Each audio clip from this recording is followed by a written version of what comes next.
Hi everyone, we're gonna try something slightly different today. I'm gonna, as part of the work that we need to do with Dogen regarding the logical physical model, we need to go back to the literature quite a bit. We just need to make sure that whatever we're saying is kind of more or less compliant with what's already been written in terms of MDE and all the papers that have already have been written on the subject. So one of the things that sprung to mind is a common theme of academia is journal clubs, whereby every week or every few days somebody presents a paper, and we've had quite a few at university, and they've been quite interesting actually, because we get to see other areas of research and other topics and so forth. But the interesting thing about journal club is that it forces you to think a bit about a paper rather than just kind of quickly scan through a paper. And so I read a lot of papers as part of my sort of exercise of getting up to speed with a PhD. But a lot of these papers were, or the time I'd read these papers was when I was familiarizing myself with MDE. And now there's much better understanding of MDE, much better understanding of all these terms and so forth. And I thought it would be a good idea to reread as many papers as possible, and to try to capture as many notes as possible.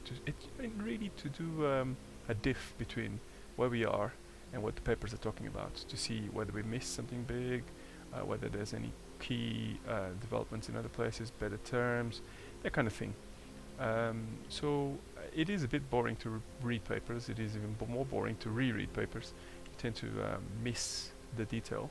So I thought I'd combine the idea of a journal club with the idea of the videos we've done on YouTube, and try, now I don't really know if it's going to work or not, but try to read the paper on a video. And basically every time we read something, the idea will be that we read a bit, and then we have a bit of a chat about what we just read, and take whatever notes. As you can see here, I'm using org-noter. So we take some notes, and this will be the summary of what was read in the paper. I'm aiming for like about less than an hour just to read the paper, but this might be a bit ambitious. So we'll see how it goes for the first time really, and whether it works or not. So the first paper I picked fairly randomly was Systems Variability Modeling, Textual Model Mixing Classes and Feature Concepts. Now, we have already gone past a little bit about variability. In fact, a lot of these papers, unfortunately, because they are all over the place, they are papers that I read trying to formulate my ideas in MASD, so you're going to find that they're not actually going to be about the topic that we're currently focusing on, but they will have bits and pieces, some of which will be of relevance to this.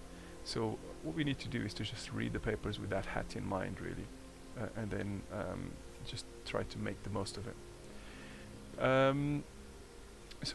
As you know already, we've got some kind of variability modeling inside of Dogen, MASD. We also are thinking that the future will be a textual model, so that's quite interesting. And mixing class and feature concepts, well, that's exactly what we're doing at present. We are mixing the two inside of a diagram, so this seems like a pretty good fit. So I'll just start reading it a little bit. So systems reusability and cost are very important in the software product line design area. Not the best of English, but we'll just have to keep going. Developers' goal is to increase system reusability and decreasing cost and efforts for building components from scratch for each software configuration. So clearly this is quite key. This is exactly what everyone is kind of trying to do. And with org-noter, let's see if I remember the keys, Control-C, Control-A, and then let's have a look. I'm just quite new to org-noter as well, so hopefully this is actually PDF view, sorry. Actually, let's just delete that note and try again, because I think we may have missed the S there. Control-C, Control-A, and capital D. Okay, and let's try to take that note again. This is just a highlight, not a note, but there we are. So, okay, this is a good point. Everyone's trying to do this. This can be achieved by developing software product lines. Okay. To handle software product line engineering process, several approaches with several techniques were developed. One of those approaches is called the separated approach. Okay, so now I would like, this is quite important. It requires separating the commonalities and variability for systems components to allow configurations configuration selection based on user-defined features. Textual notation based approaches have been used for their formal syntax and semantics to represent. Well, I would like to make a note here because this is quite important to Dogen. In fact, I'm going to go back and take this note out because I think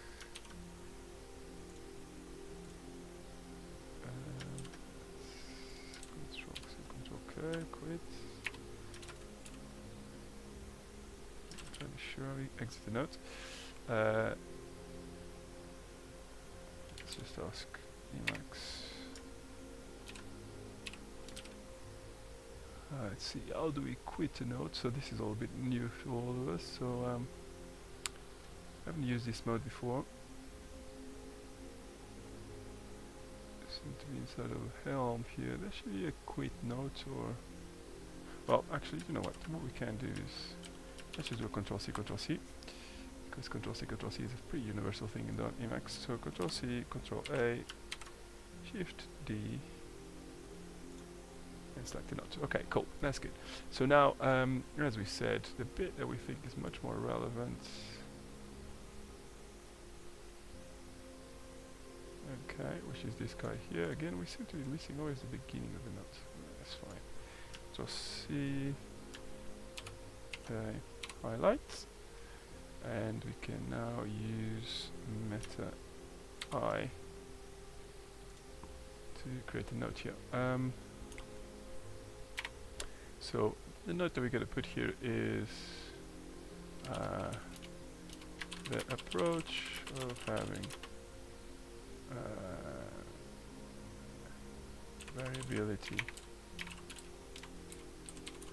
separate from regular modeling is called the separated approach. Now I'm not entirely sure how common. Oh, interesting. It seems to be. Oh, I see. So the title of the node. So perhaps we probably should call this the separated approach. So maybe variability, separated approach.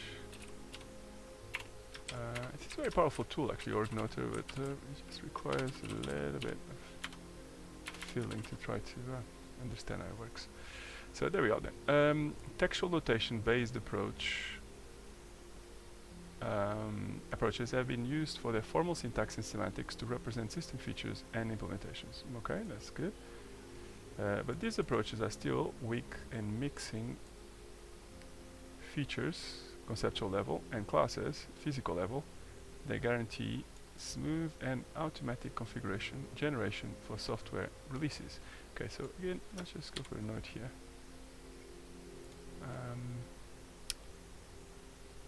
Textual notation and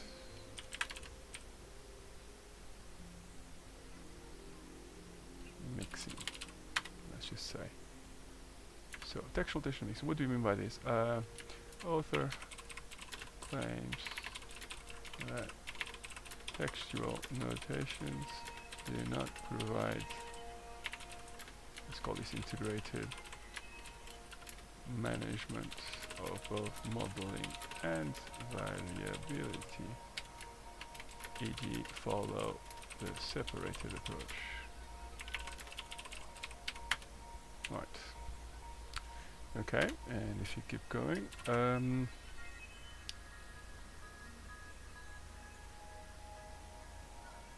right, so the interesting point we have here is that these approaches are still weak in mixing features, conceptual level, and classes, the physical level, that guarantee both smooth and automatic configuration generation for software releases. Now, I find it interesting that we call features a conceptual level here, because of course in Dogen that's now how we look at the world. For us, both the features and the classes are conceptual. So perhaps this is also worth a note. Features conceptual elements. In the author's view, features are conceptual elements, whereas regular modeling is physical. We take the view that regular modeling is conceptual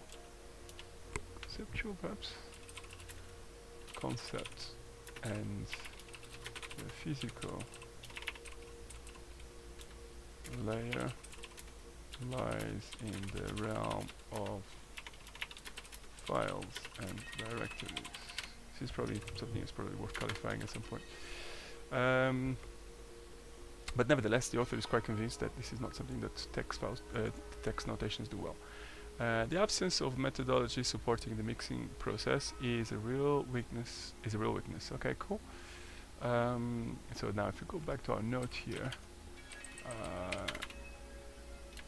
the opposite of the separate approach is mixing, where we mix classes and features. We follow.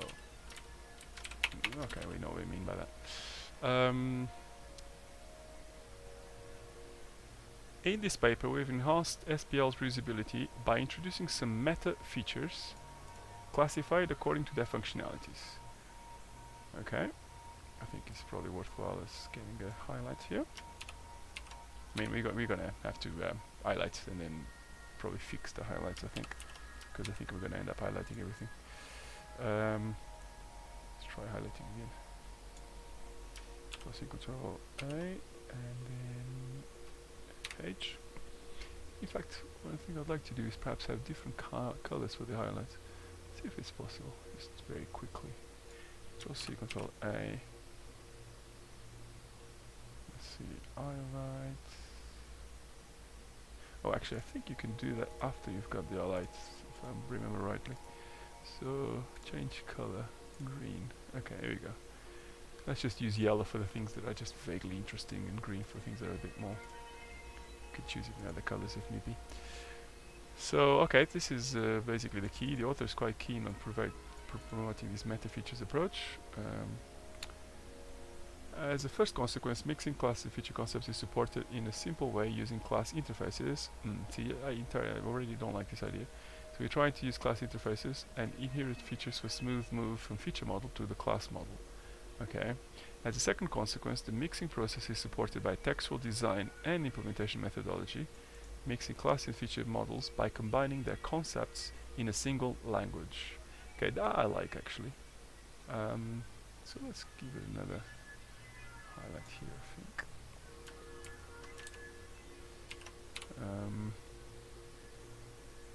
So I think it's quite a useful thing to have combining the concepts in a single language. That's what we're trying to aim for.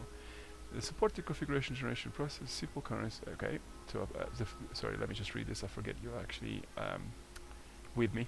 So the supported configuration generation process is simple, coherent, and complete. I mean, a bit of a claim, but I guess that's what you do in abstract. Keywords: class modeling, configuration, feature modeling, mixing class and feature concepts, software product line, design methodology, and variability. Okay, ticks all the boxes. So then, let's skim through this introduction. Designing product lines process has received potential attention recently. This is due to the need of decreasing software product line steps and increasing systems reusability. Now, I think it's interesting. This is point to the product line steps.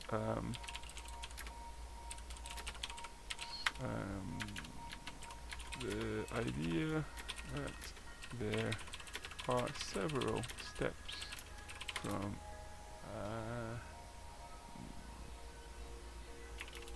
so what are we trying to say here? What are these product line steps? Well, we're trying to say that there is the idea that there are several steps in the production, on the design and implementation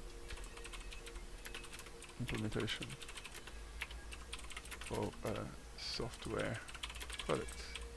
A smaller number of steps, the better. We should make clear what these steps are in must. Okay. As we were saying, This is due to the need of decreasing software product line steps and increasing systems reusability. A lot of these words are, of course, the usual software words. I mean, system reusability is completely unmeasurable. That's a bit of a open-ended point. So, software product line (SPL) is the process of developing products components from predefined core assets. It's one of the reasons why I ended up with the name assets in Dogen, is this idea of core assets. So, the process of developing products components from predefined core assets rather than developing each component individually. SPL approaches attempt to increase. So in fact, a note that is worthwhile taking here is that core assets from a mass perspective, the catalog of schematic and repetitive patterns is the set of reusable core assets, not the meta model elements. We need to make this clear in the conceptual model. This is also worthwhile clarifying here. Right.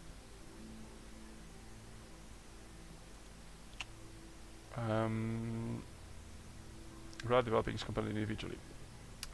So we have a point here. So one thing that PotW unfortunately doesn't give you is a way to go straight to the bibliography, but we'll check that in a minute. So SPL approaches attempt to increase the system's productivity by designing a set of products that have many commonalities and shared characteristics, which leads to increasing systems reusability. Okay, good. On the other hand, SPL aims to identify and manage the variations among the products. Okay, this is very important. Let's just give this a nice little green highlight, I guess.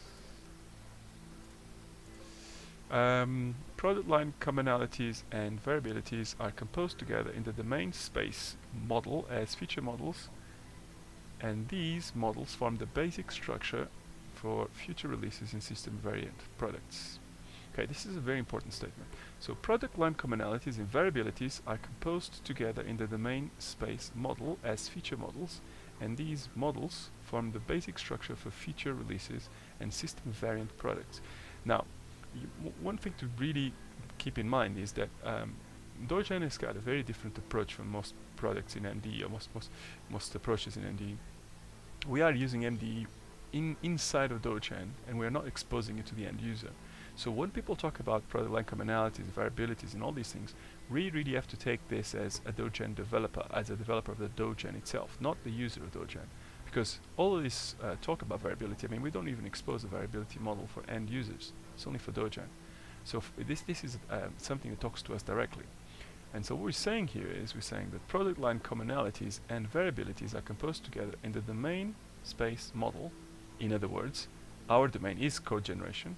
As feature models, yeah, correct, we have a feature model, and these models form the basic structure for future releases and system variant products.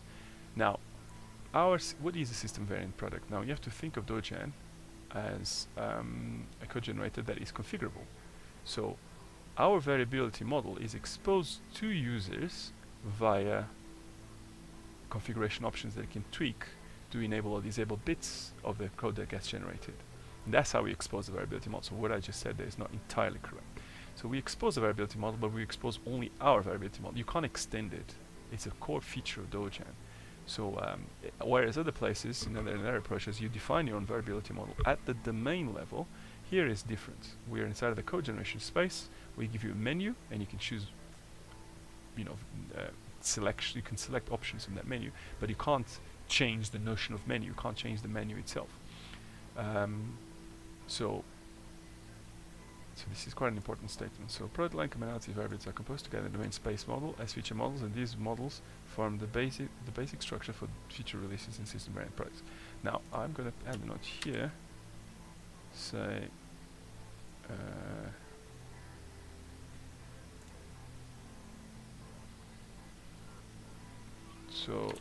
feature model use in masked Unlike regular MDE approaches, in MAS we do not allow users to create their own feature models for their particular problem domain, what they call the domain space. That the author calls the domain space. Instead, users can make selections over the Dogen, well, let's call it the MAS really, over the MAS feature model, defining what features are required for the product in question. However, users cannot redefine the feature model, only instantiate it. Okay, very important to clarify that.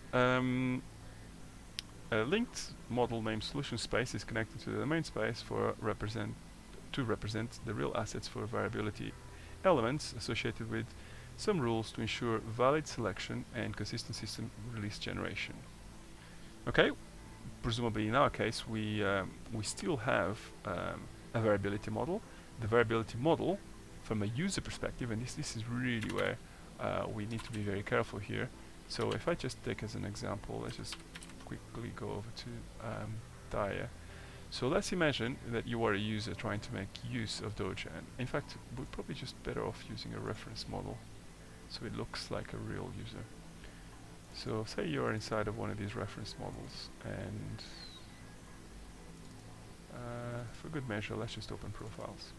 Now, this here is how a user will find variability in general.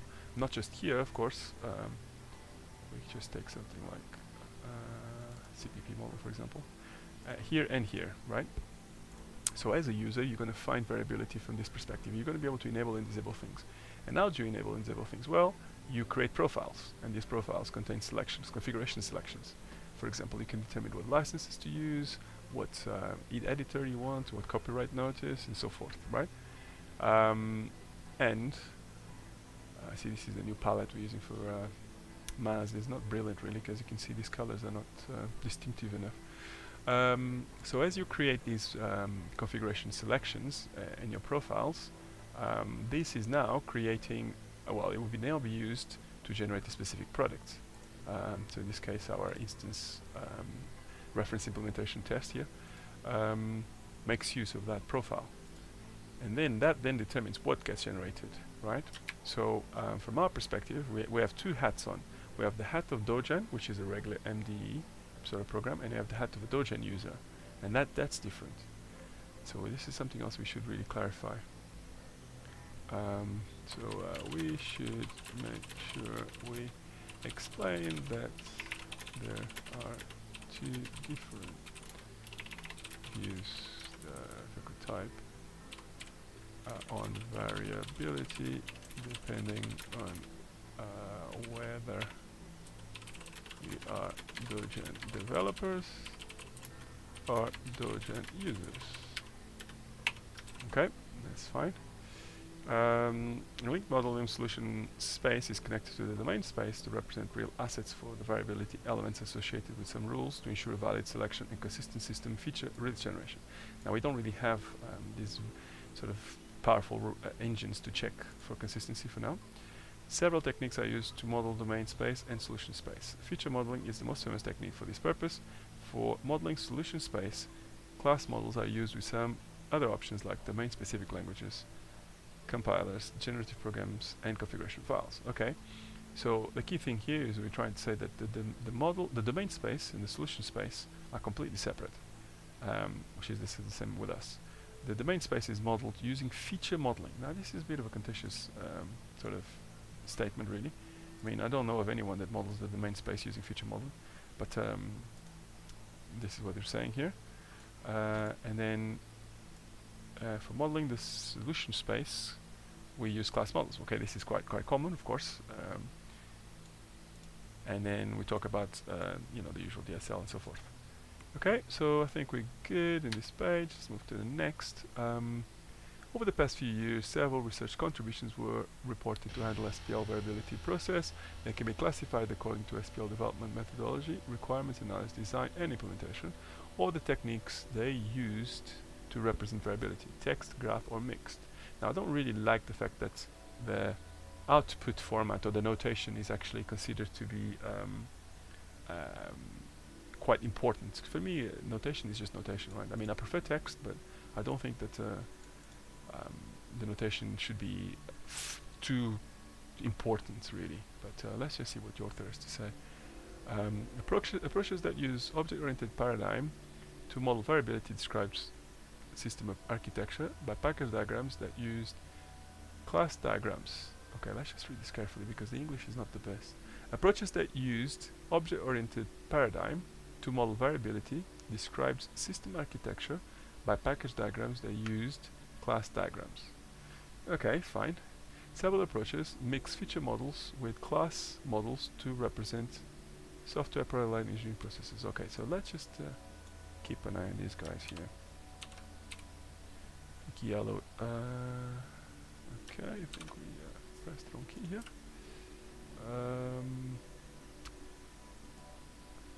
Trying to capture this chap here, I believe. Yes, so Control C, Control A, H. Several approaches mix feature models with class models to represent software product line engineering processes. Okay, these approaches designed the variability and commonalities between variants. How are we doing for time? 26 minutes already. Okay, this is going to be a bit of a long one. Maybe we have to split this paper into two. Several approaches mix feature models with class models to present software product line engineering processes.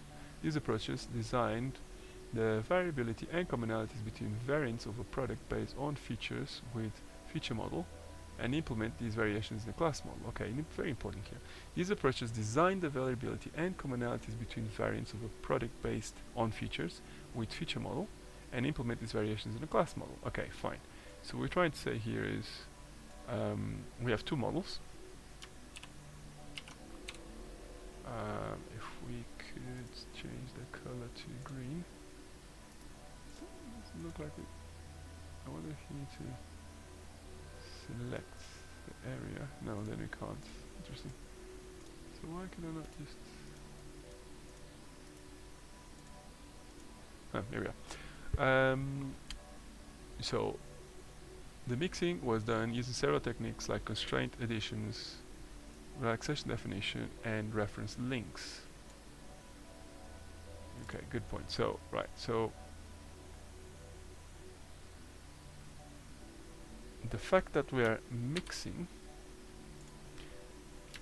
no, it's not mixing. So the fact that we have a mixing approach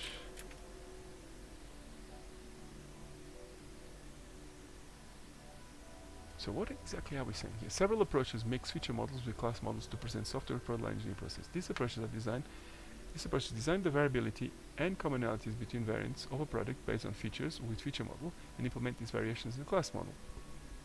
So the author seems to claim that having a feature model and a class model separately and subsequently mixing the two to obtain the SPL product, I guess, is still part of the mixed approach. May not be necessarily obvious, but I mean, we still have two different diagrams, okay? It's a bit interesting. The mixing was done using several techniques like constraint additions, and then we can say there are several techniques to perform the mixing. Now this seems important. So constraint additions. We need to know exactly what this means. Relation definition. Reference mix. I mean, presumably reference links just means you're pointing to something else. I mean, not that we are using this approach, but let's keep an eye on it. These approaches define the way for instantiating objects configuration that provides the final product release from selecting objects based on fixed features and resolving constraints and relations amongst them. Okay, I quite like this. This is exactly what we're doing in Dojo. So these approaches define the way for instantiating objects that provides a final product from selecting objects based on fixed features and resolving constraints. So this is exactly, so fixed features. I quite like that idea.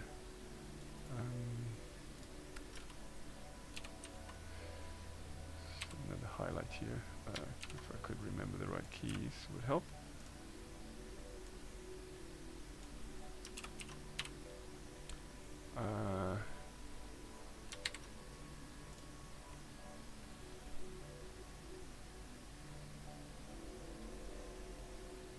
So what we're doing here, we're selecting objects based on fixed features, drawing constraints and relations amongst them. So feature selection. The process of feature selection involves resolving constraints amongst features. We could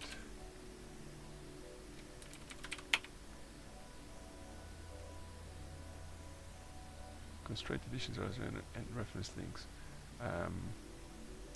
Fixed, I quite like the term fixed features. Interesting term. Fixed features. This seems to describe the must approach well. Approaches supporting SPL requirement and analysis are good for providing general view of systems needs and characteristics, but they do not support system functionalities like approaches covering design implementation steps. Yes, very important, and we expect that. We don't really care about design implementation from a mass perspective. Graphical or object-oriented modeling approaches provide clear representation for system hierarchy and component relations, while textual object-oriented approaches give very strong semantic and representation for system components and relations, but they are weak to represent hierarchy, relations, and structure. Okay, again, let's just keep an eye that this guy is just basically, these authors are basically saying that the different notations have got different abilities, different things that are good for and bad for. But nevertheless, just it's important to keep in mind that the notation is just an input format. Then internally you can keep this as an AST, and the AST can then be transformed back to any other kind of notation, whether graphical or textual. So I don't want to get too hung up on this. Both textual and graphical object-oriented approaches are limited in modeling variability. Yeah, correct, because the absence of features. So clearly we don't really tend to have features in class models. Approaches that mix feature and class models encounter insufficient mixing techniques. This approach does not provide powerful languages that mix systems feature and variability implementation. So the key thing here is that the author is basically trying to say that the mixing is the key. I'm not quite sure our color doesn't quite show. And again, we don't seem to. Let's try again. I'm not totally sure why we never seem to highlight the right area. Thank you. And then, once we do highlight the right area, it would take about 20 goes to change the color. Oh, I wonder if it's because where we are.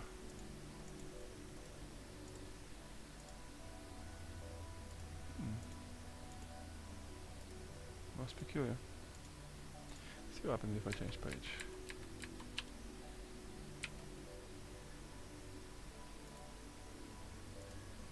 There we are. This PDF tool is going a little bit crazy. I wonder if I have to save occasionally. Right, approaches that make feature invariant in context feature mixing techniques. These now provide powerful languages that make systems feature and variability implementation. Okay. From the above research context, the following challenges may be stated. Now, this is very important. Design and implementation approaches are very challenging phases because they bridge between the conceptual, Design and implementation approaches are very challenging phases because they bridge between conceptual and implementation levels. Interesting. Variability design and implementation methodology are generally missed. Their introduction and specification will lead to a great enhancement of SPL.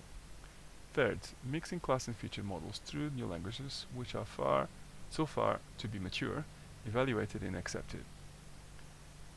Conceptual enhancements and practice evaluation will promote these valuable approaches to industrial level. Okay? Configuration generation approaches are complex and aiming to generate coherent and complex objects. Ensuring the simplicity, coherence, and completeness of these kinds of objects remains always open problems. Now, I think this is really important. We try this bit here particularly. So the author is trying to set the scene here, and the idea is that okay, first is design implementation is quite difficult. Then we're saying, well, you need variability in order to really do proper SPL. And then finally we're saying, well, most people tend to model features in one side and classes on the other side. And then we end up with really complex configuration issues. Now, if you were to just put a masked hat on for 5 seconds, what he's trying to say is this. Were you to just have a quick look at a normal diagram, this is the variability space, right? You're trying to say, I don't necessarily need every single feature that exists in Dogen. I just need a few. And those few features will then end up as a set of feature selection. And then, because we take a very simplistic view of how you do feature selection, it's not very easy and very hard to get into a consistent state. You just need to make sure that you select the right things, but there's not a lot to select from. We're hoping in the future that we're going to have some kind of solving that enables us to detect when you choose something that's inconsistent, such as, for example, not generating a class definition, but trying to generate serialization, for example. But because we're in a fixed world of the Dogen feature model, our difficulty of configuration, the kind of problems that you face with configuration are much smaller than if you could generate any feature model. So I think what we should do here is we should first get ourselves a highlight. I think we need more colors, to be honest, because we need something even more visible than green.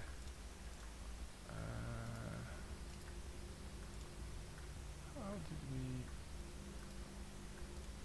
change the colors a second ago? We select first.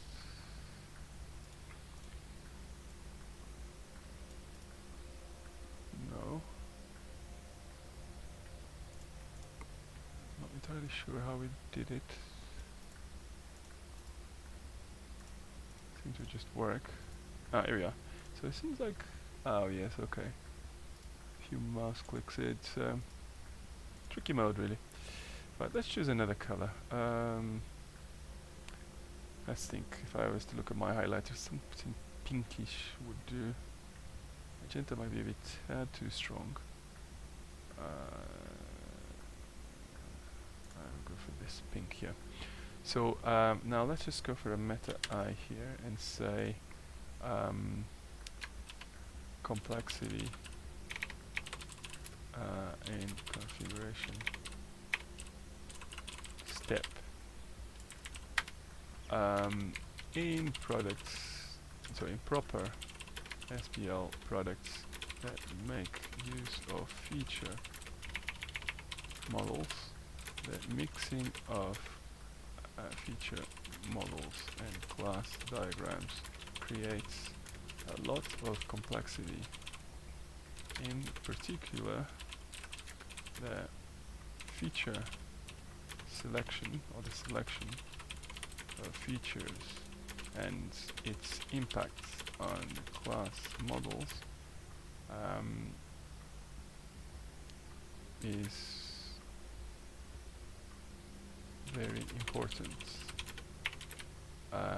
If the process for mixing is too complex, users will not be able to make use of this approach.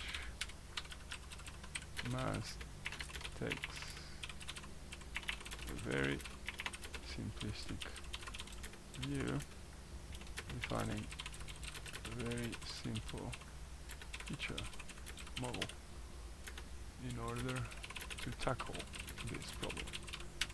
It seems like a sensible note. Of course, the authors, they got their own agenda and they have their own notes, their own way of fixing the problem. So what do they propose? This paper propose a textual software product lines design model mixing class and feature concepts and aiming to bring significant solution elements to the previous problems through its specific SPL methodology. Okay, provide the formal methodology supporting variability design and implementation. Okay, we do that as well. It bridges between product lines design model and object-oriented implementation model. Right, I think we should also say something like this. Bridge between product line design and must provides a bridge between these two distinct worlds, but the bridge is very narrow in order to keep the complexity down. Provides a new, concise, and rich textual notation for feature modeling and class modeling. It allows for simple and natural way of mixing feature models and class models using small number of concepts. So the mast model has a small number of concepts, allowing users to. So you see what I'm doing here, right? I'm trying to figure out how they did their arguments and trying to see what that applies to our argument, and making sure that we got those points clear. So provide a new concept, rich textual notation for feature model and class modeling. It allows for simple and natural new way of mixing feature models and class modules. So Noah's model has a small number of concepts, allowing.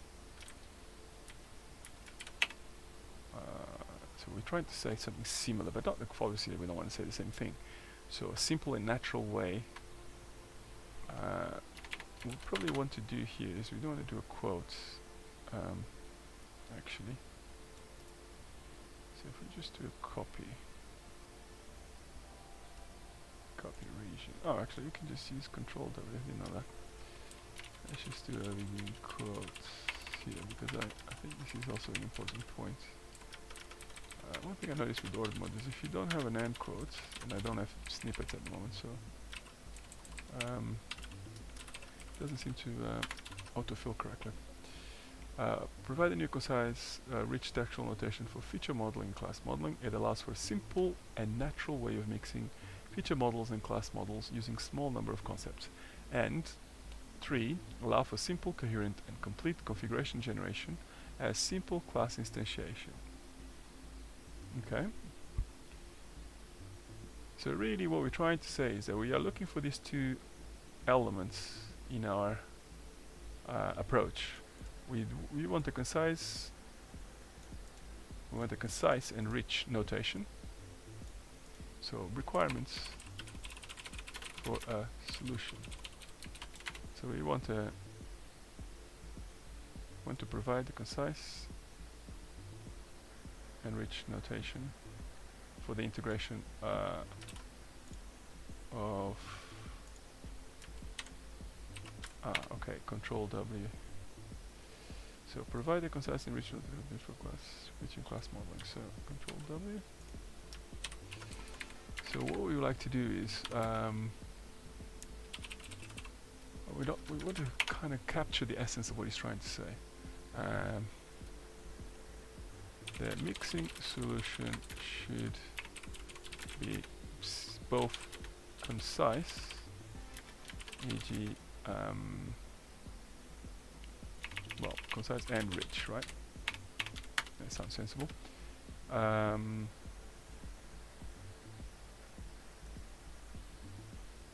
We also, quite importantly, would like to have simple, coherent, and complete configuration generation. This is very important for us, and I think we've achieved that. In the following, we start by the literature review of approaches mixing class and feature models in order to provide evidences motivating our work.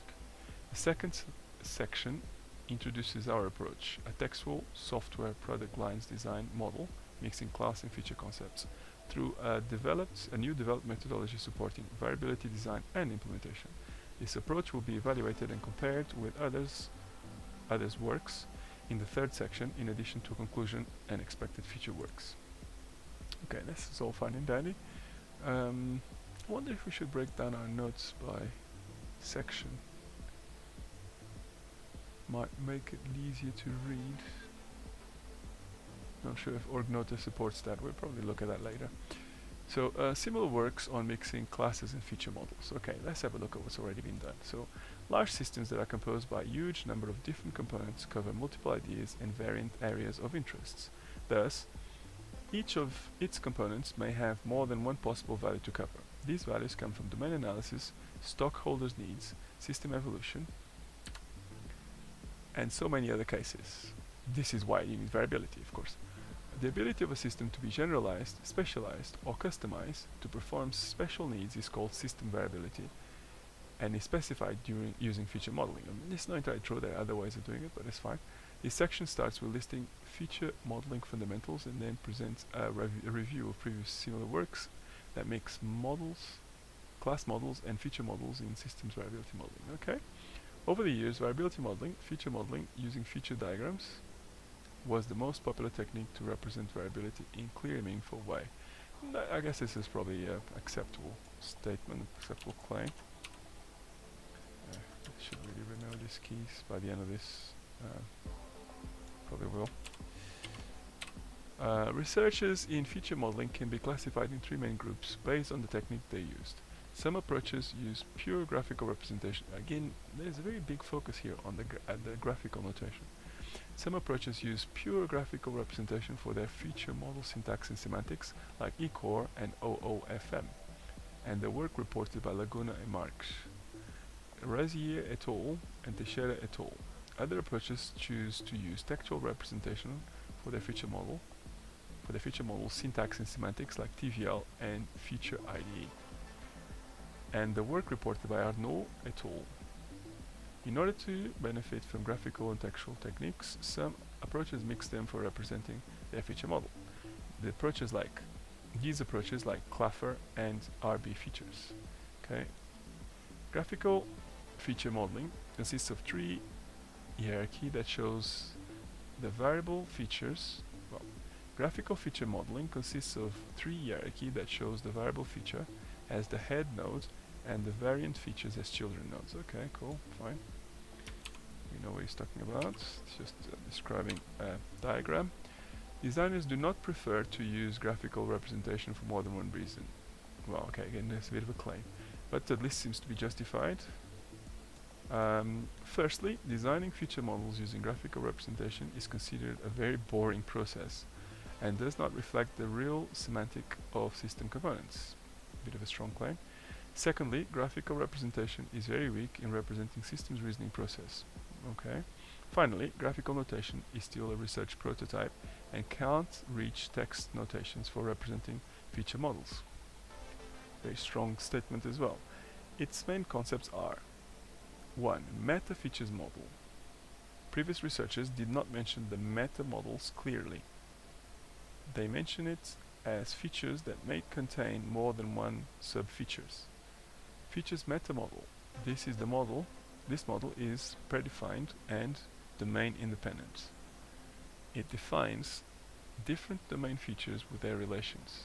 Feature model. So now we've instantiated the features meta model. Features model, compact model of features diagram, and feature constraints. It is an instance of the features meta model. Now, okay, I'm not gonna stop now because otherwise we'll just have too much of a detour. Features diagram, graphical representation showing each feature and its relations with its subs. And 5, feature configuration, set of selected features producing a release in SPL. Configuration is permitted with feature model and preserves features constraints. Now, I think one important thing here is we talk a lot about feature configurations. I think we made a slight mistake here by calling our feature configurations profiles, because it's really not very compliant with the terminology. So I think what we should do here is, let's have a quick look at, I'm just going to make a bit of a pause here for a second, have a quick look at the Dogecoin backlog and see if we have anything on configuration.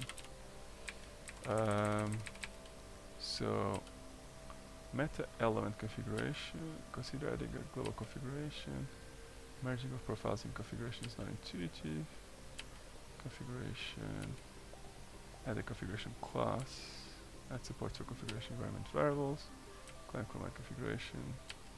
Okay, so we don't really have any specific stories on this subject. So let's just quickly type a story here. Consider, if I could type, renaming profiles. The correct MDE terminology for feature selection is configuration. We have used this term within the variability model, but with a similar meaning, I guess. And what I mean by that is, and then a quick detour here. If I just quickly look at the variability model, see we have a configuration point, and we have a configuration model set, and we have a configuration. And our configuration, from this perspective, is keeping a set of options that were selected by the user. So if we could, because of course it is very possible that you, instead of going via profiles, nothing stops you from directly configuring a modeling element. So I don't know, for example, let's see if I can find an example here. I think because we use profiles so much these days, probably not going to find any here. But in the past, it was very common for us to, such as for example here, you see me using configurations here. I'm not actually relying on a profile, I'm just configuring things directly. So we tried to avoid reusing the name so that it's not confusing. No, it's not different. Its meaning is not dependent on context, but it seems it's worthwhile giving end users the MDE, also the canonical MDE term, and using something else internally. It's basically just a note, because I mean it still requires a lot of analysis, so let's just keep this just enough that next time when we go back to this we know what we're talking about. And these 5 points that the chap was talking about here are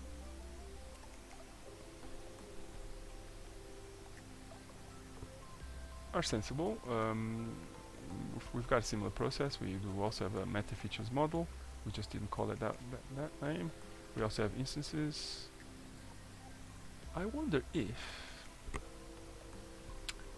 these terms would not help us in our choice of names, because at the end of the day we could just change things slightly from a Dogecoin perspective. So let's just go look at variability again. So at the moment the features model, well actually the features meta model, because all features have to be instances of that, is determined by these elements here: configuration point, configuration, profile, and so on, right? And one wonders if these things here would not be more suitable as meta elements, such that the configuration then becomes an element, and the instance of the configuration is the data that you got in the diagram. That seems actually quite a. So let's just go back to our notes and just state, or actually what we do is we will just take that chunk. I think this entire chunk here is very valuable. And if I just control W this guy and jump over to this guy, now we know the paper name, so let's just grab the paper name.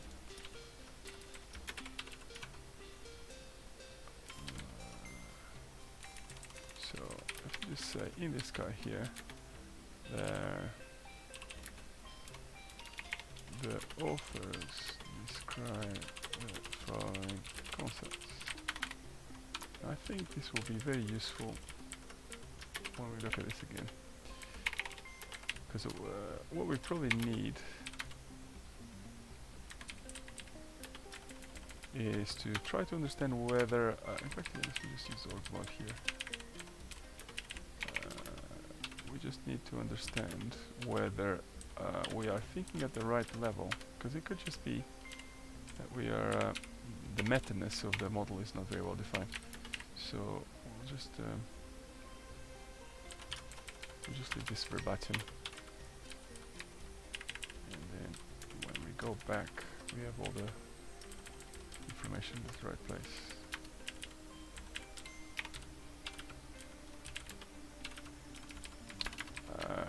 This may mean that we should have a feature meta model and a feature model, thus therefore resolving the issue of the name. We are in the meta model dimension within the variability model, and in the model dimension when instantiating a user model. Okay, that's probably useful. Okay, cool, let's keep going. We have already reached an hour worth, well, not quite, but getting close. Textual feature modeling got rid of all these notations in modeling languages for representing features in their relations. It used simple text composed by grammars and propositional formulas to show model structure implementation. I'm not going to make any more comments about text because you know my views on this. So. Feature models used to design systems variability and commonality should be commonality, over its components. Class models capture the implementation parts of the products by showing the real values and relations over components' attributes. Thus, mixing both models, feature models and class models, provides a full picture of SAP. I mean, I think the author is repeating a little bit same thing, but we'll just highlight it anyway.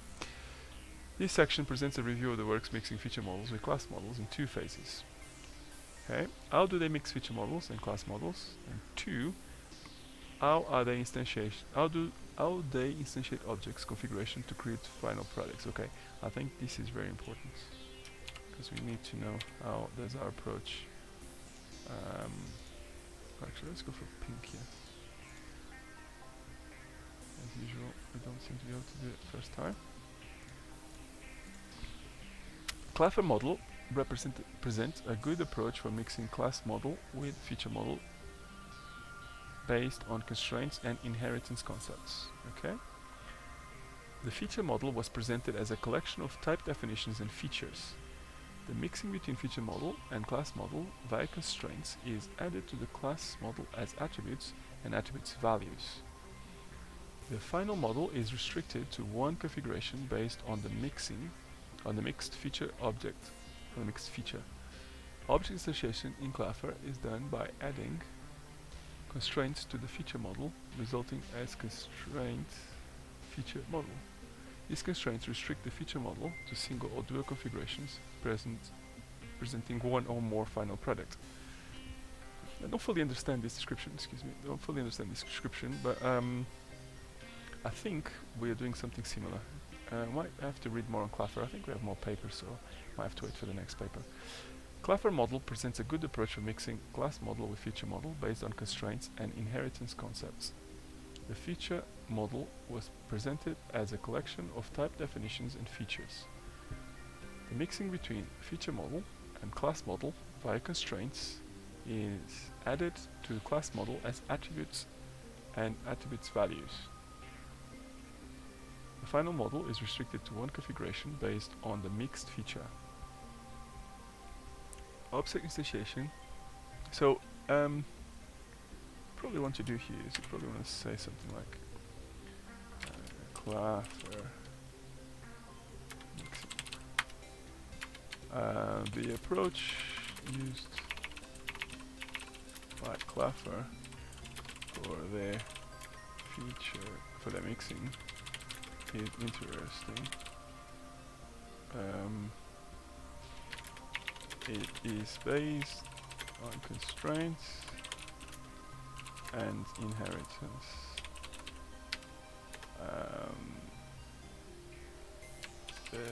Inheritance. Feature model, I'm just going to say using some abbreviations here. The feature model is a collection of type definitions and features, and it is joined with the class model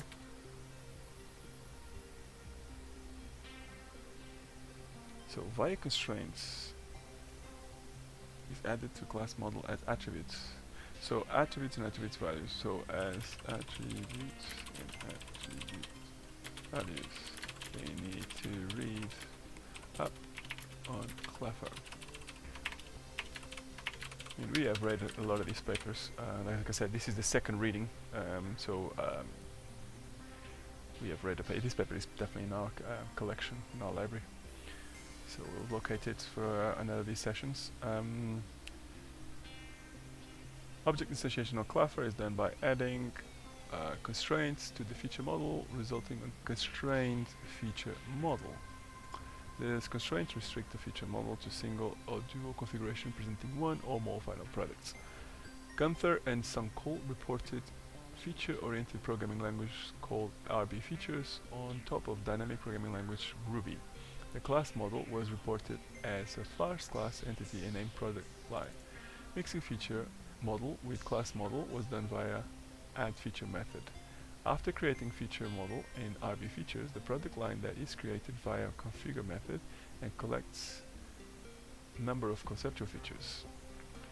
Sadly, the language is not the best. Mixing feature models with class models was done via add feature method. After creating feature model in RB features, the product line that is created via configure method and collects number of conceptual features. This is allowed to set specific feature configuration with activate feature and deactivate feature operations. Right, Serino and Apollinario presented object-oriented feature model that combined feature models concepts with object-oriented concepts. They proposed object-oriented feature model profile, interesting, that is composed by feature model and feature modeling package. Right, this is a very important paper. Let's make sure this is extremely highlighted.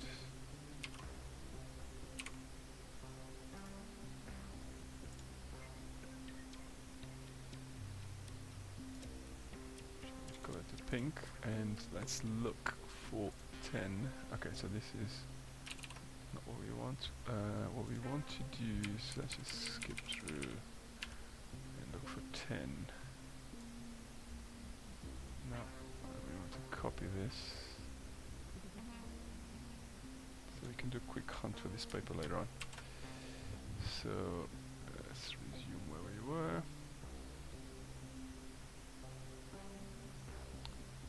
Here, without meta I, we can say Serino and FM, Serino Apollinario. I forgot the accents, clearly. Interesting paper to read. I do not think we have got this paper in our collection, but we could, maybe. Let's leave it here. Of course, I don't know if you noticed, but OrgNotar is actually a very clever piece of software. As you scroll, it takes you to the notes. So it's very, very nice. Where were we? Feature classes or reported with object-oriented relationships and resources to provide new level of variability documentation. So it'll be interesting to see what they mean by this variability documentation. Like I say, we have a fixed feature model, so some of these will not be needed for us, but it's interesting to see what other people came up with. Feature classes were reported with object-oriented relationships and resources to provide new level of variability documentation. Feature classes can be declared using feature class stereotype that creates classes according to designer's intentions. Now this is interesting, right? Because of course feature class, if we were to think of this from a Dogen perspective, we do allow the creation of features. I mean, this is mainly for people developing the code generator, but so we have this notion of a feature bundle, and one wonders if these feature bundles are actually just feature classes with the reading. So again, what we really want to do with this is, you probably want to say, let's have a quick look at our backlog. So you're going to have a number of stories on the back of this, clearly. Consider renaming feature bundles.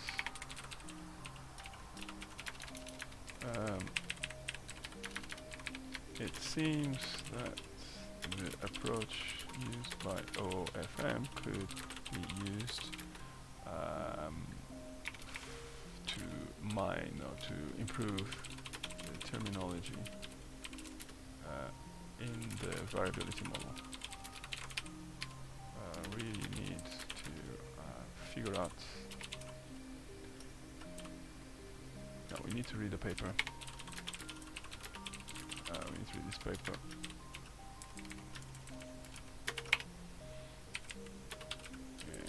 And that is fine for a story on the backlog. Apologies, where are we? Yes, we are.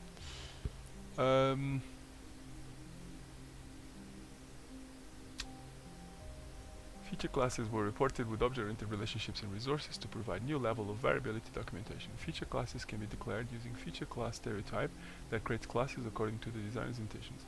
This process composed by several steps, starting by feature package creation, followed by OOFM profile mapping, and ended by class feature declaration. Bio-inspired aspect-oriented... okay, this is now a completely different thing.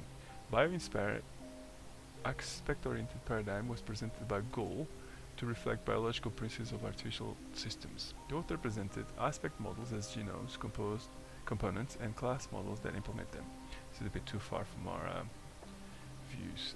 The mixing was done using relation between feature models and class models. Object instantiation is done by a weaver that guarantees the consistency over all selected components. Now we don't really want to use weavers because we're using that for different purposes. Stefan and Ankiewicz reported eCore, a class model notation that are presented as feature models.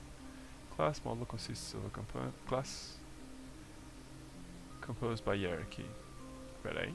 Class model consists of a class composed by hierarchy. Mapping between feature models and class models was done in both ways. Feature models, feature to class and class to feature. Object model provides a conceptual view of the final product to give designer basic structure of the configuration model. Okay, this is also rather interesting. I think again we have this paper. Let's just highlight this chap here. I think it's not quite as important as OFM, but I think we should read it. If we haven't done so already. Now then, letter I. Let's call these eCore feature model. We just dumped the. Forgot that you can't copy and paste using the normal keys. So Control Y. Let's try again. Control W, I should say. And let's go back to to where we were.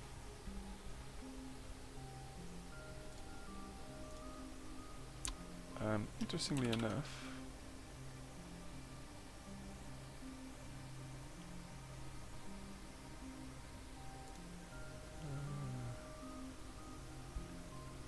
so where are we? Mapping between, yeah, we've done this already. So the presented work, the review of the above and other similar works have mainly revealed the absence of 1. A specific and formalized methodology supporting systems variability engineering. Any modularity of domain features with modeling concepts supporting it. And 3. A satisfactory approach of mixing class and feature concepts. 4. A suitable configuration technique. Thus, this paper aims to provide some solutions to these stated weaknesses. It proposes a software engineering methodology bridging products, lines, and design models and implementation models for creating object-oriented SPL. So, I quite like the notion of implementation models. As perhaps what we want to say here is something like implementation models must is focused solely on implementation models.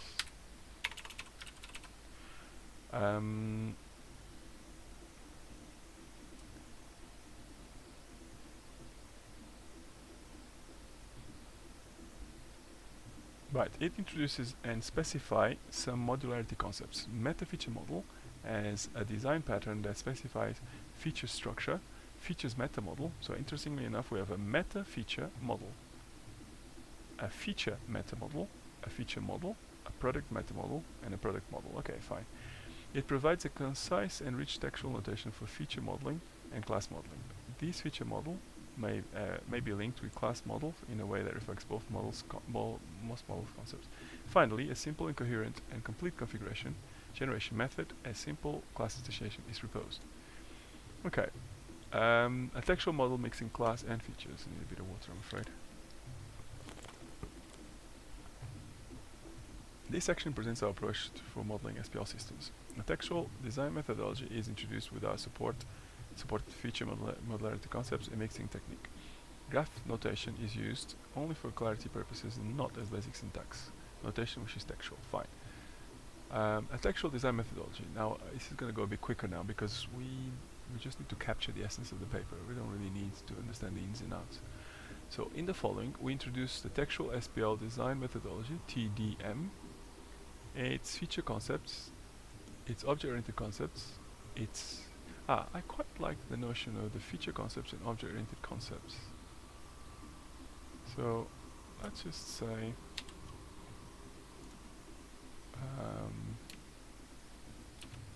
conceptual model components, and we should say feature concepts, object-oriented concepts, and the rules for mixing classes and features. So that seems to be the three things that make up their conceptual model.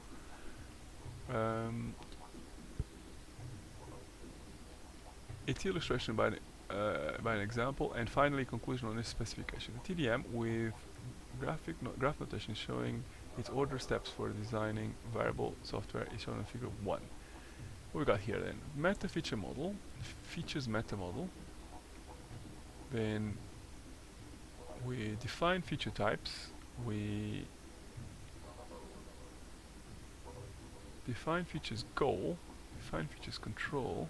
That takes us back to define feature types. And then define feature configuration. Okay. So if we were to think about this in our world, defining feature types, defining features global, and defining features control, these are dogen concepts. And defining features configuration, this is a user concept. Start product model, product meta model, developer interface, developer implementation, code, generate configuration, and then configuration code. Okay, very standard. TDM feature concepts. Designing steps are based on predefined features. A new development will be started by instantiating the features meta model which is composed by 4 feature modules: features types, features global, features control, and features configuration. Let's have a look at these.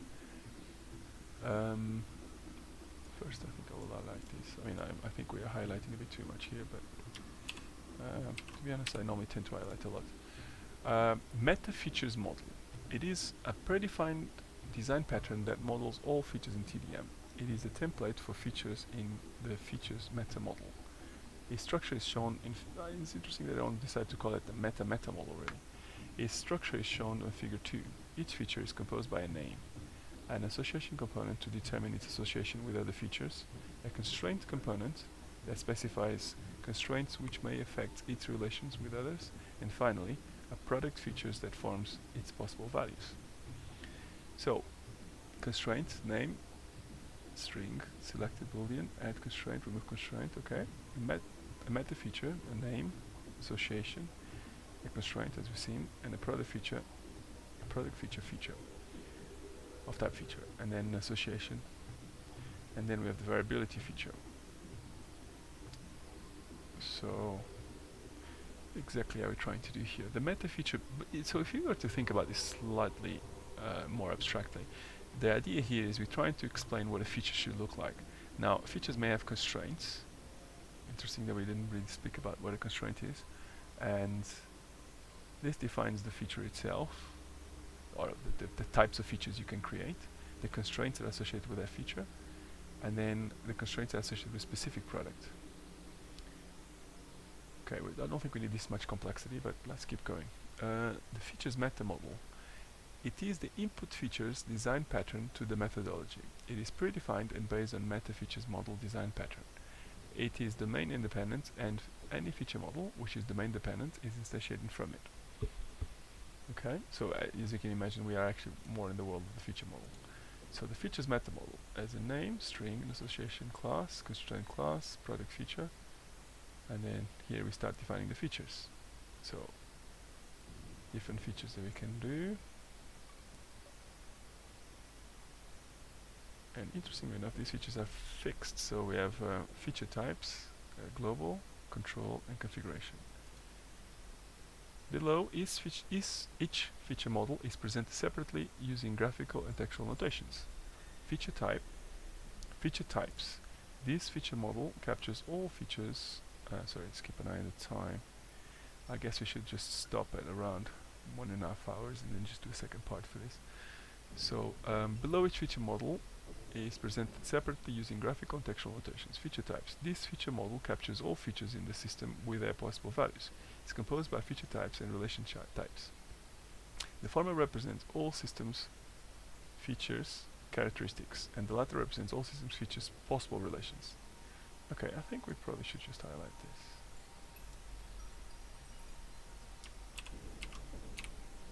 These features and relations will specify the global, control, and configuration feature models. Feature 4 shows a graphical and textual representation of the feature types. So, composed by, etc. So we have the feature types, we have relation types. So we're still in a bit of a meta level. It's kind of hard to grasp these things until we start getting instances. So I think really what we probably should do here in terms of notes, we probably should say we want this bit here as a note, I think. So if we meta I, and then if we go for something like, did the meta I not work? Right, so if we just say something like TDM component, and if we say something, copying did not work, I keep forgetting to use the right keys. Control W, excuse me. Composed of 4 feature modules. And these are the features types, which is global, control, and features configuration, right? Now, exactly is a meta features model. So we should probably have a note for this as well. Let's try again. Meta I. Meta features model. Models all features in TDM template for features in the features meta model. Right, that should be enough for now.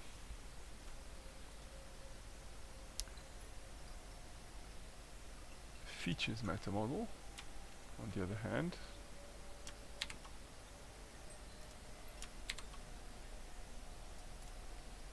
features meta model. Now this guy here is based on the MFM, meta features model.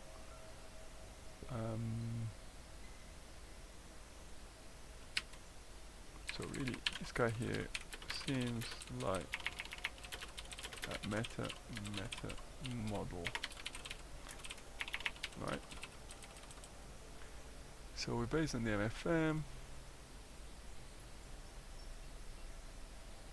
What else can we say about it?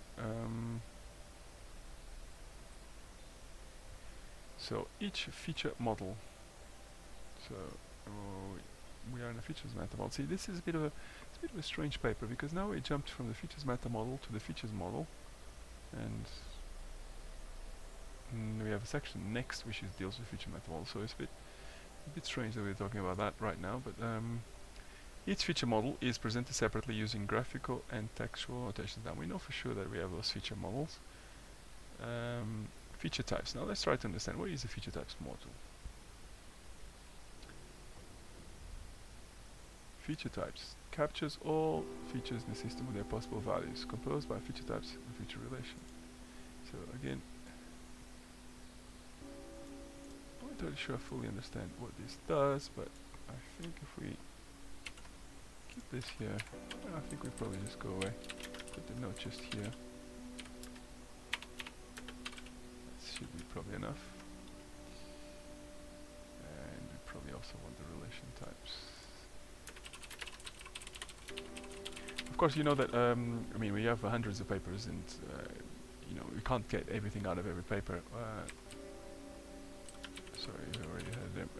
We just want to get the key ideas and see how it interfaces with our paper. So, I mean, of course, this is the first paper we're doing with this methodology, so it seems like we're finding every single bit of detail. We can't do that for every single paper, so. Right, features global. This feature model specifies the global features we share between all system components. Right, this is interesting as well.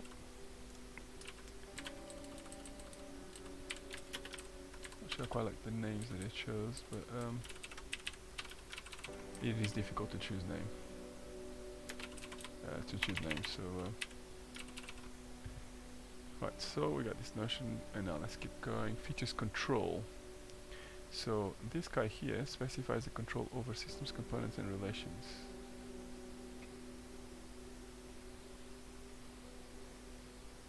So this feature model specifies the control over all systems, components, and relations. Any configuration should reserve controls relations to ensure system consistency. This feature model is composed by relations only, and its main goal is to keep systems components stable and avoid conflicts. Okay. I think we could write that as its key characteristic.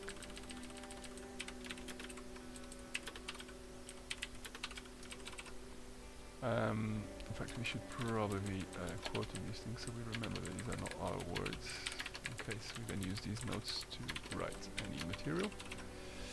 And finally, feature configuration. Now this is one we have to look carefully at. This feature model specifies required and discarded features for a product configuration release. Okay, I would like to keep that. Control W. I mean, we are using the mouse a lot with this ordinator work. I must say I never use the mouse when I'm using Emacs, but right, so there we are. We tried to create configurations. We explained what associations you've got, what constraints we have. product configurations. Now, feature types, global, control, and configuration together compose the features meta model in TDM. The second step is creating the features model from this feature meta model. Feature model, right, so what is a feature model? This is the intermediate model between the conceptual part, the features model, and the physical part, the product model. Okay? Again, seems very useful thing to know. In this model, all features and relations in the features meta model are instantiated for a specific domain. Feature 8 shows instantiation of feature models from feature meta model. So the crux here is that the features model is actually showing the instance. So in effect, the best way to think about this is a features model from this perspective is really what we have as variability. The reason why I say that is because we've already, actually to be honest, no, not quite. What we have as a features model is what we have when we start instantiating the variability model. So the variability model is our features meta model, and the instances you see here is our features model. These then get instantiated by the users. Right, so let's just write these notes down because this is actually quite a useful thing to do. In fact, what I will do is I will go back to our story. I wonder if I can just use these are modes. So we have an Emacs, Control C, right, Control X O.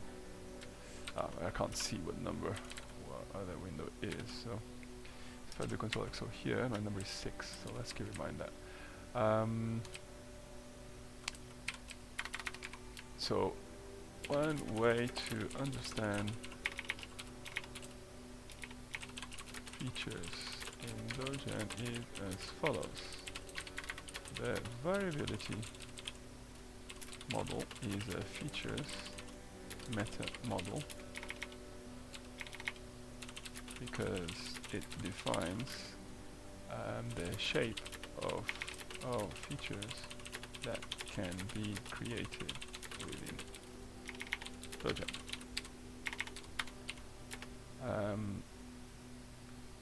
The feature bundles and templates are instances, so there are a feature model, that is, they are instances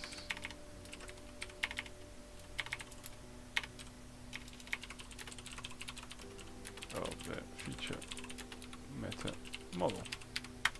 And then finally, the configuration model is implemented. So the configuration model is an instance of the feature model and is implemented as profiles.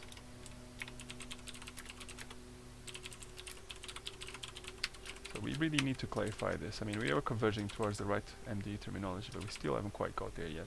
And we just want to make sure by reading all these papers that we get there.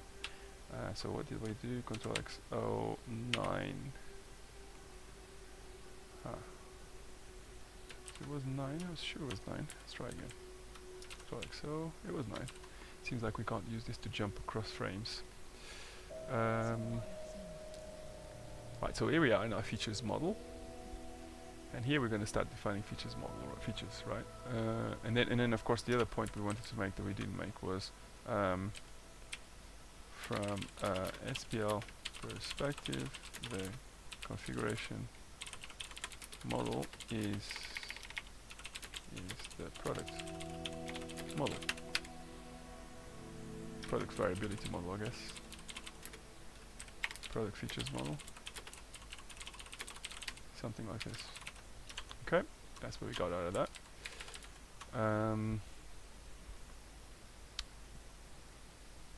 Meaning that each feature model may have one or more instances in the feature model, thus the cardinality relations between them is 1 to many. Fine.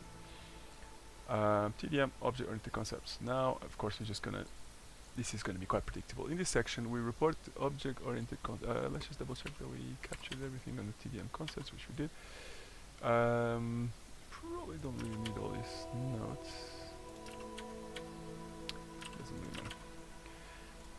In this section, we report the object-oriented concepts that TDM covers through its product's meta model.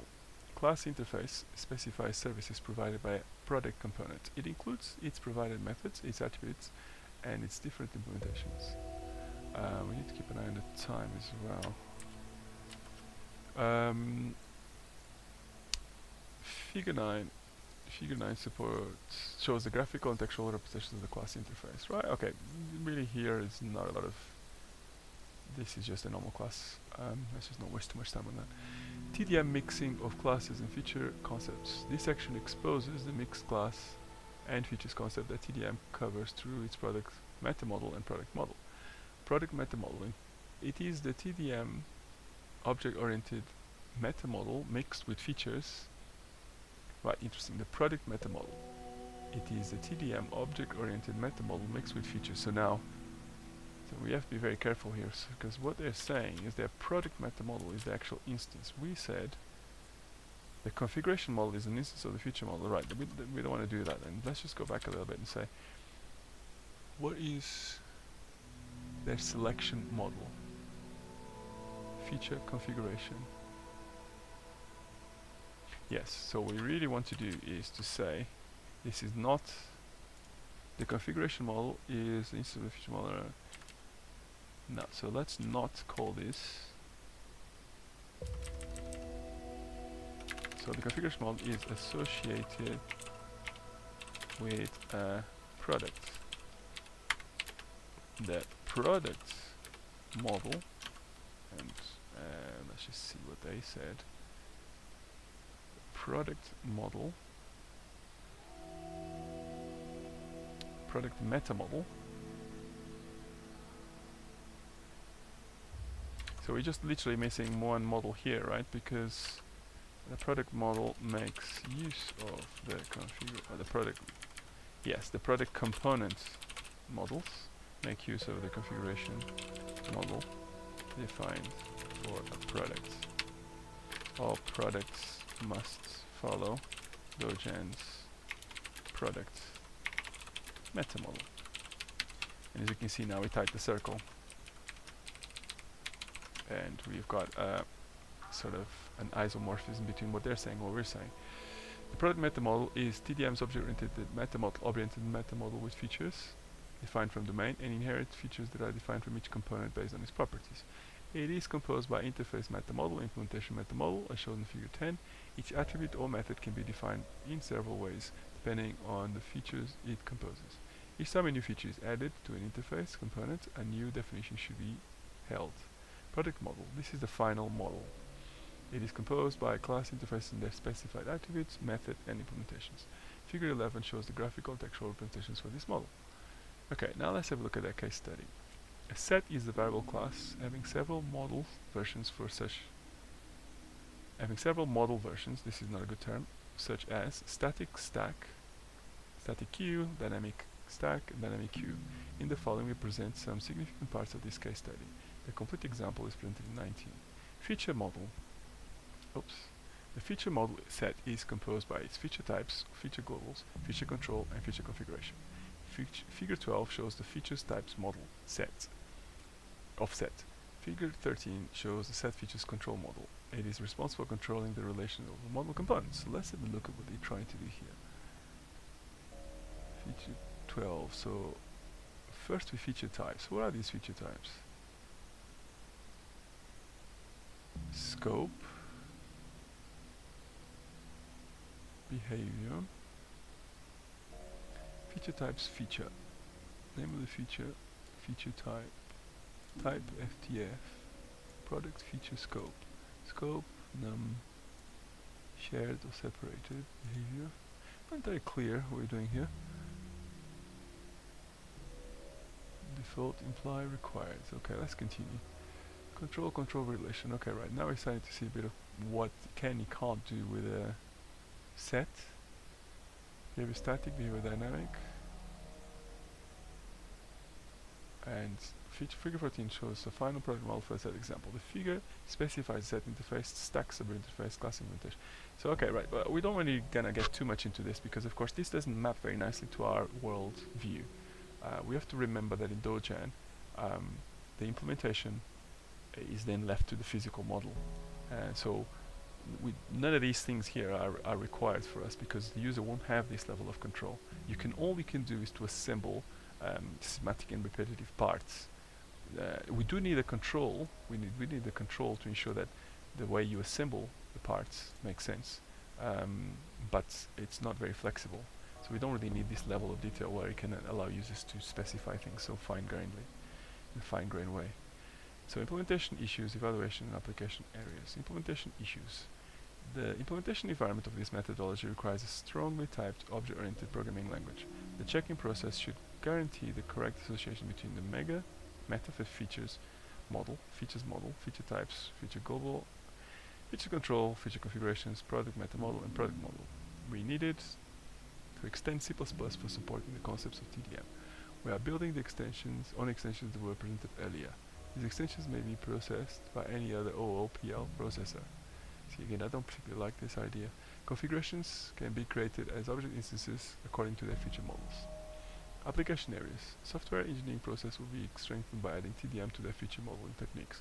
Since TDM is more powerful than current conventional approaches in presenting features and classifying them, TDM is highly recommended to be used in any feature modeling area like configuration management, feature-oriented programming, product family engineering, and software pipelines.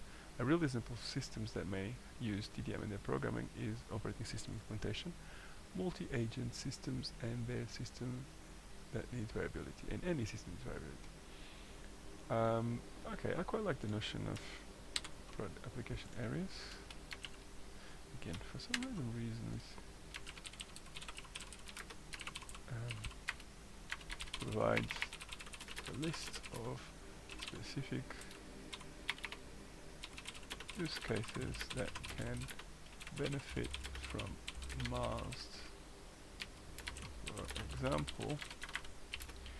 So, well, with examples, we're not going to be able to come up with examples right now. So, evaluation: TDM concepts versus conventional related concepts. In the following, we compare. Let's see how far we are from the end. We are quite close to the end, so might just have to go through. Hopefully the next sessions will be a bit shorter. In the following, we compare the power TDM concepts, new or enhanced of old ones, with similar conventional related ones in similar works. The following table, table 1, summarizes this comparison. Features meta model. You see, there's a lot of typos in this. I wonder if this is a preprint. Conventional approaches like 4, 8, 9, 12 and other research works have described meta model in terms of features that have more than one sub-features as children. TDM approach. Features meta model is enriched by the features modularity, feature types. So they have a modularity, feature types, feature global, features control, and features configuration modules which were introduced. These relations, the relations between these modules are specified. Okay. Feature types. Each feature is defined individually. No support for full declaration for systems features. TDM provides strong typing of all features. Their possible values. Okay. So perhaps what we're trying to say here is something like this. TDM has strong typing. The TDM approach of having strong types for features is similar to our approach in that the features meta model defines the domain of instantiation for all types used in configuration. So we are following this approach. Shared features are not separated as a unit but defined in a feature diagram hierarchy. Global features are separately defined in feature globals module. So, not sure I understand this. Features control. Relations between features are not separated as a unit but defined along with other features. Control features are relations that specify coherence for configuration. These are separated in feature control model. Not sure I understand fully what we do with these control features. We don't know if we need this as well. Because at the end of the day, what is a control feature? So if we look at the example again of the sets, exclude imply default. So it seems to me that we're just basically creating constraints between features. So we want to keep these constraints very, very simple. So we're going to give a pass on that one as well. Features configuration. They are presented along a feature model. They are separated in feature configuration module. So the features configuration are separated in feature configuration model. Methodology. Conventional approaches are not supported by a specified and formalized methodology. TDM is fully supported by methodology, integrating variability design and implementation. Again, we want to say something similar to this. So TDM methodology. TDM uses feature modeling as part of a wider methodology guiding its use. Similarly, with MAST, feature modeling is fixed by the methodology itself and therefore integrated in the modeling approach. This is also quite important. Product interface. Conventional approaches are weak in support components interfaces. Each class is created based on its configuration characteristics. Okay, we don't really care too much about this. TDM supports component interface implementations, increasing modularity, mixing features. Conclusion and perspectives. Through our study about feature modeling and SPL engineering, we found that current feature models did not support feature modularization. Making feature models with class models is still weak and does not reflect feature models concepts. Okay, I would like to perhaps do some notes here. I wonder if I can go across. Probably can't go across pages, can I? Proposed 4 enhancements. The first was the textual feature design methodology that supports software product line engineering. The second was the modularization of features through 4 meta feature models that classify features according to their functionalities. I wonder if... So the first was textual feature design, so we don't really care about that. The second was the modularization of features through 4 meta feature models that classify features according to their functionalities. Not sure if this is useful for us or not. The third was the link between feature model and class model to allow mixing feature concepts with real implementation of classes. So we just need to describe our mixing process. And finally, the last was the approach to configuration generation based on pre-selected features. TDM might still be extended and developed in the future to define other meta features models to capture all software's variability features, enhance current class model to be more realistic and reflects the feature model in uniform and formal way, and enhance the configuration generation to be a smart automated generation. And 4, design uniform language mixing features and classes. Okay, so we reached the end of this paper. So just a few closing words. A little over 2 hours, so I guess it's not too bad. Okay, so there was quite a few interesting points in this paper. This is not by no means a major paper, so there's, you know, and this is probably also a preprint. So there's a few typos and a few errors, but I think there's quite a lot of interesting points that the paper raises, and they have definitely application to what we're doing. So I think there's a couple of stories that come out of this that are quite direct, and also the thinking that we need to really reflect on this variability model and try to understand what is a meta model here, what is an instance, and what is a configuration model. That's really what needs to be. I mean, we started the cleanup of variability already, but when we did this cleanup, it was sort of a first level cleanup, not the second level cleanup. And I think the second level cleanup is going to be similar to what we've done to the physical model, where we clearly identified the physical model's meta model and the physical model's model.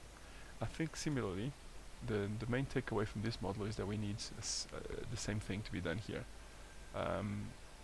It is also possible that we may need to distinguish between types of features, although I'm not entirely sure how exactly that applies to us.